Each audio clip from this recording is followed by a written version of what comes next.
सुप्रभात। हिंदी की कक्षा में आपका स्वागत है।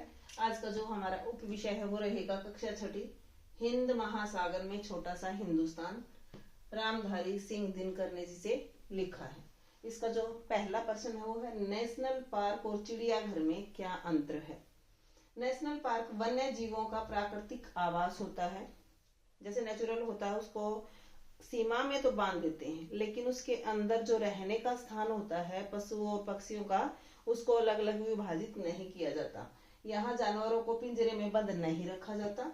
चिड़िया घर छोटा होता है, यहाँ जानवरों को कृत्रिम आवास में, कृत्रिम होता है मनुष्य के द्वारा बनाया गया आवास, उसमें उनको रखा जाता है।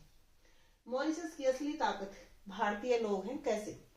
भारतीय अगर मॉरिशस में गन्ने की खेती ना करते, क्योंकि मॉरिशस में बहुत से आदमी ऐसे हैं जो यहाँ से ही गए हैं, तो उन्होंने अपने रीति रिवाजों को नहीं छोड़ा है, तो उन्होंने गन्ना वहां जाकर उगाया और ये उद्योग है, ये उनका सबसे बड़ा उद्योग है। वहां का गन्ना उद्योग इतना उन्नत नहीं होता, इसलिए ऐसा कहा गया है कि मॉरिशस की असली ताकत भारतीय लोग हैं। भारतीयों ने किस तरह उस द्वीप को छोटा सा हिंदुस्तान बना दिया।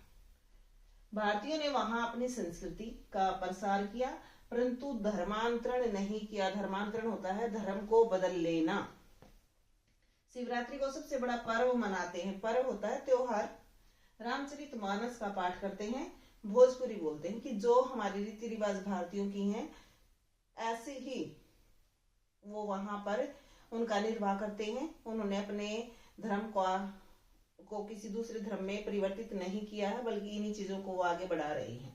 मॉरिशस वासियों को क्रियोल से क्या संबंध है? मॉरिशस वासियों का क्रियोल से क्या संबंध है?